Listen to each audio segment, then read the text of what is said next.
Kita ke informasi sepak bola dalam negeri. PT Liga Indonesia Baru sebagai operator kompetisi Liga 1 telah merilis daftar nominasi pemenang Best of the Season. PSM Makassar menyumbang sejumlah pemain hingga pelatih yang masuk dalam nominasi.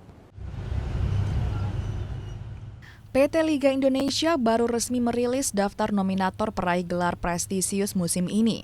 Total ada 8 gelar yang akan diberikan LIB pada akhir musim ini. Gelar tersebut masing-masing pencetak gol terbanyak, pemain terbaik, pemain muda terbaik, pelatih terbaik, tim fair play, gol terbaik, 11 pemain terbaik, dan terakhir wasit terbaik. PSM Makassar turut menyumbang sejumlah nama yang masuk kategori. Sebut saja Victor Luis yang masuk dalam kategori pemain terbaik dan Bernardo Tavares dalam kategori pelatih terbaik.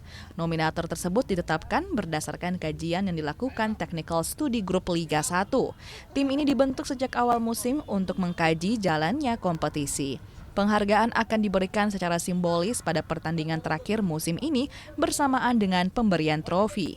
Tim Liputan.